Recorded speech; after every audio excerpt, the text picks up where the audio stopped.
Please understand this. Technical skills की बात नहीं कर रहे हम, वो तो मार्केटिंग थी उसकी टेक्निकल स्किल। भाई न्यू बिजनेस क्रिएट करना है तो ऐसा बंदा चाहिए जो छोड़ेगा नहीं, पीछे पड़ जाएगा और अपनी टीम को भी इंस्पायर कर देगा। ऐसे कितने लोग हैं आपकी कंपनी में जिनको आप अपॉइंट कर सकते हो कि नया बिजनेस तू खड़ा करेगा?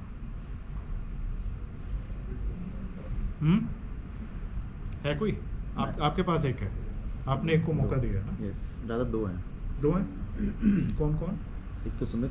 हाँ, सुमित का तो मालूम है मुझे। हाँ, एक आदमी मतलब अभी सुमित स्लो चल रहा है, बट अगर उसको निकाल के कुछ कर बोला जाए दिस इज तो ही कैन डू इट। हाँ, अगर आप उसे गोल दे दो ये करना है कि तू चिंता मत कर, 2 साल लगे 30 साल लगे बट कर दे तू, बट स्लो है। ये तेरी गेम है। बट स्लो है बहुत। उसके कारण ढूंढो क्या है, why is slow?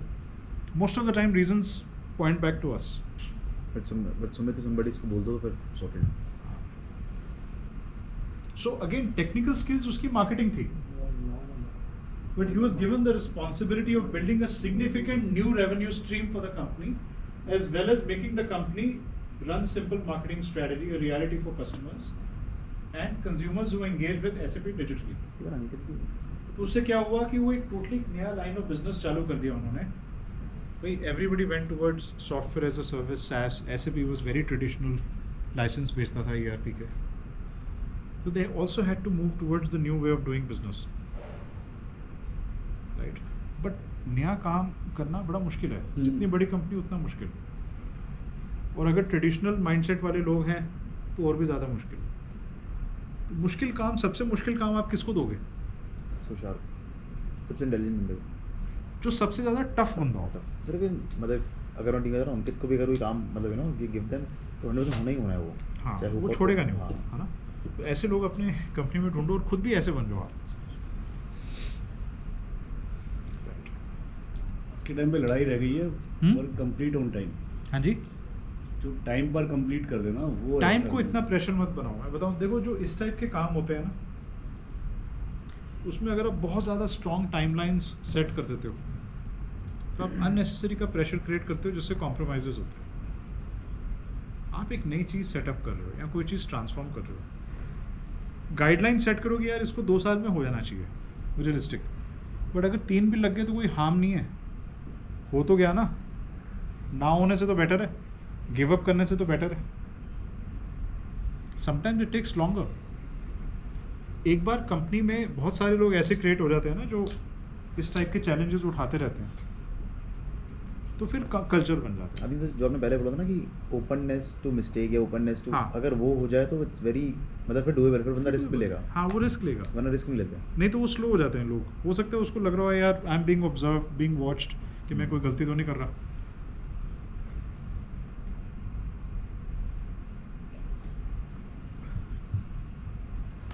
And which is why it's all about the culture. Exactly, जो आप बोल रहे हैं, creating an empowering work environment. So he made key changes at his end. He encouraged people to make their own decisions while being accountable for their risks. Decisions आप लो, but you're accountable. Results in faster decision making, improved performance, high morale. He freed himself from approval chains and delegating decisions which unlock things that were stuck for a long time. एक तो हर चीज़ की approval chain में अगर आप आते हो, last में आपके पास ईमेल आएगी, तो अगेन आप प्रॉब्लम क्रिएट कर रहे हो। हाँ जी, Empower. He gave everyone the opportunity to experiment and make mistakes. This removed the fear of failure from people and empowered them to make significant decisions. Now, if you notice, ध्यान से देखो आप, he was tasked with setting up a new digital business at SAP. Was he the CTO? No. Was he the expert at understanding digital? No. Was he an AI ML guy? No. Was he an enterprise SaaS guy? No. His official training was marketing. But he was using skills, वो जो competencies हम बता रहे हैं वो leadership वाली, वो सब यूज़ कर रहा था to create a new business. कह रहा था मैं CTO हायर कर लूँगा, मैं AI ML वाले बंदे हायर कर लूँगा, and I'll empower them. तो कई बार ना टेक्निकली अनाड़ी बंदा ज़्यादा यूजफुल होता है जिसको वो काम नहीं आता, बिकॉज वो करने की कोशिश नहीं करता.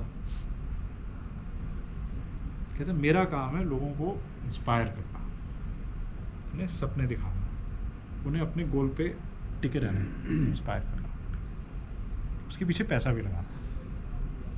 माई job is not to do the job, is to get it done. That is what you need to learn.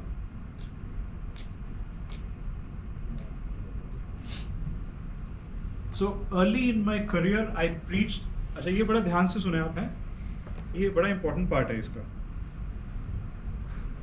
So Jonathan says, earlier in my career, I preached the Silicon Valley mantra of fail fast, fail often as a way of encouraging incumbents to take more risk. I even catalogued motivational quotes about failure.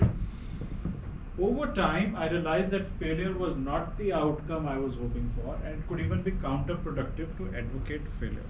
Please do not necessarily advocate fail fast. Accepting failure in your company is okay, but you don't have to advocate it. You don't have to promote failure. Unsaid. It's a culture, huh? You have to keep it unsaid. You have to. If you fail, it's okay, but I don't encourage you to fail. Right? So he said, instead I began encouraging people to experiment more often. That's a much better thing to teach people. It's not to say that I encourage you to become successful. That's too broad. But when you encourage people to experiment more often, by default their chances of failure go down. When people don't experiment, they don't try new things, then they fail. जैसे आपने कहा आपको GP बढ़ाना है, आपने एक product launch किया, वो नहीं चला, तो call it an experiment, don't call it a failure. Correct. This experiment did not work out. So let's do the next experiment. You don't say we failed, next time we will succeed. You just simply say this experiment did not work out, let's try the next experiment. Strategies are like experiments. I tried this strategy, it did not work out. You don't say this strategy failed, next strategy better succeed. No. We will do a new experiment. अच्छा चल ये करके देखते हैं, अच्छा चल ये करके देखते हैं. As long as you're resilient and you know that the goal is sacrosanct, you keep experimenting. Who knows what will work?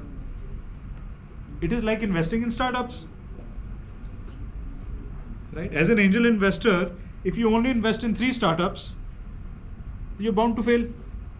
But if you treat your startup investment like an experiment, okay, this time let me try this startup, ये मुझे समझ आ रही है, and then you have a portfolio.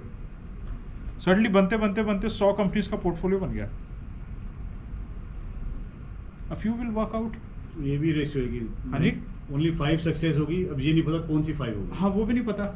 But after your first 100 investments, your guessing game will also improve.